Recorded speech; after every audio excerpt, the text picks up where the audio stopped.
Hi guys, and welcome back to my channel, or if you're new here, welcome. Today we're going to be talking about zero-based budgeting, and just a little introduction to myself if you've not been here before. My name is Sharon, I am 62 years old, and 2 years ago I had a huge change in my circumstances and my living, and I'm now living in a rented property, so I have rent to pay and I work, but my hourly rate is probably just a little bit over minimum wage, and I have rent to pay, I have council tax and all the other bills that everybody else has to pay out of their salary. So I am on a very, very tight budget and a low income. So over here, we're going to be talking all things money, budgeting, food, shopping, and yeah, just general stuff like that really. So if that's the kind of thing you're into, then hopefully you will check out my videos and leave me a comment, like, subscribe. It would be greatly appreciated. So let's get into it. Zero-based budgeting. So it may be a form of budgeting that you've not heard of.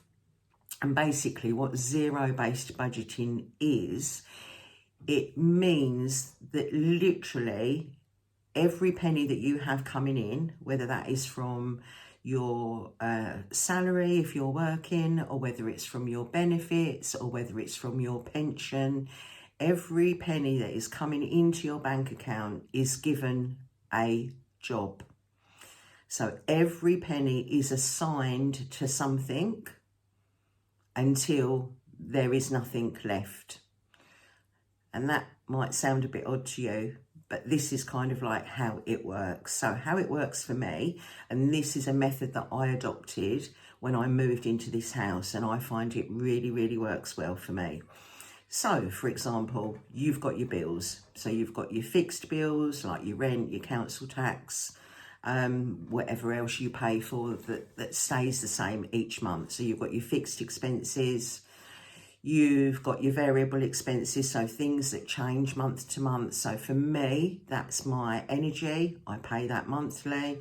I phone up, they tell me what I owe, I pay it on the payment line.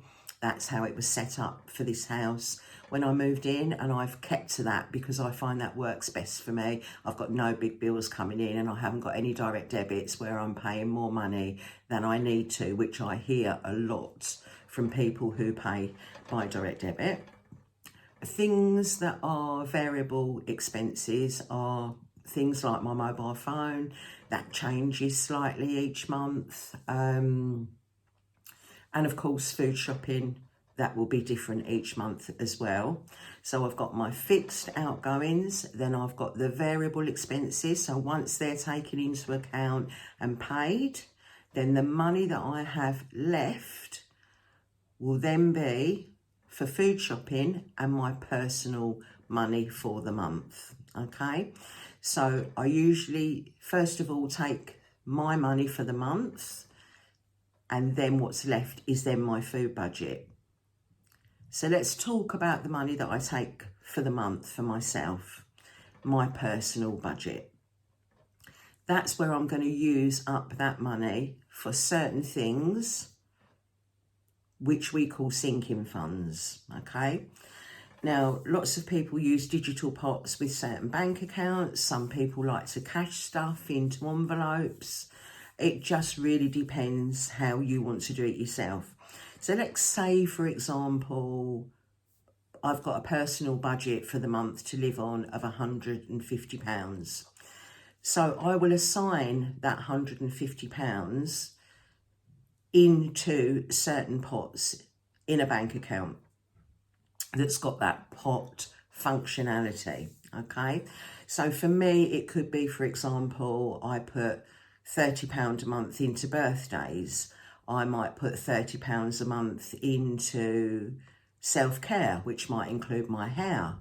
I might put £20 a month into socialising, which would cover going out for lunch with a friend or just grabbing a coffee. So I break all of that money down and put it into certain pots until I've used up all of that money. So we've then got the bill money, we've got the shopping money, and then we've got the personal budget. And those three things all together take up the whole amount I have coming in each month. So that is a zero-based budget, okay? So it's quite simple and easy to adopt this method.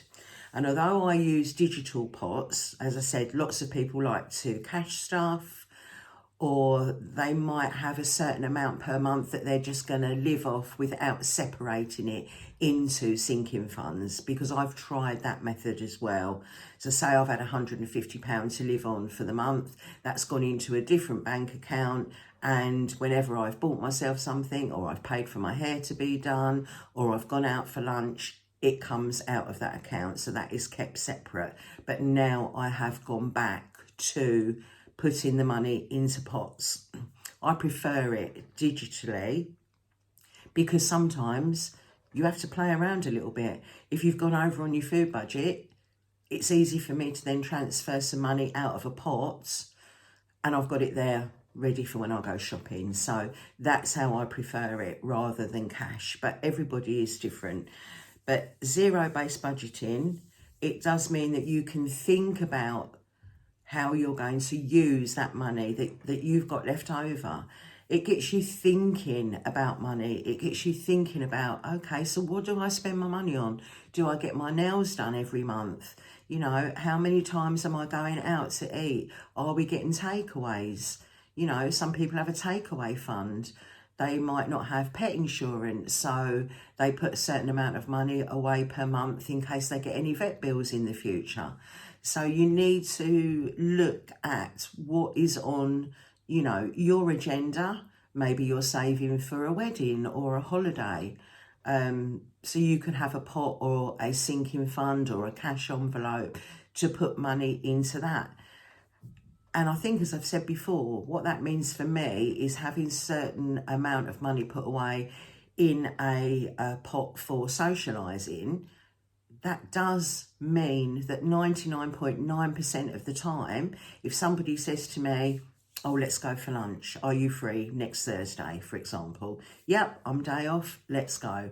I've always got the money. It means that although I haven't got a lot of money to live on, I can still enjoy the things that I like to do. So it's making every single penny that you have coming in work for you, so that you're not left in a situation where you haven't got any money. So I think it helps you to be mindful. It helps you to really look at what's important to you. Is there anything you need to save for? And what are you spending your money on each month? So just to recap, a zero-based budget is where every single penny that you have coming in is accounted for. So take your fixed bills, take your variable bills, then what have you got left? Set a food budget and a personal budget out of the remaining money. And then you would take your personal budget money and you would make that work for you by splitting that up into pots or cash envelopes for whatever you want, basically. So I hope that's helped. Quite a short and hopefully sweet one from me today. Just wanted to get another video out, and it was something that I definitely wanted to talk about because, yeah, I don't think everybody's heard of zero-based budgeting, and for me it's worked really, really well. So I do highly recommend that way of budgeting. And whatever you do already may work for you, but it might be something that you want to try. So yeah, that's it from me today, and I will be back soon. My next video will be what I've eaten this week, a top-up food shop which was horrifically expensive and just blew my mind really when I got to the checkout. And it's ruined the budget for the month, but you know, this is all about being real. So yeah, and thank you for coming along on my budgeting journey, and I'll see you at the weekend. Take care. Bye-bye.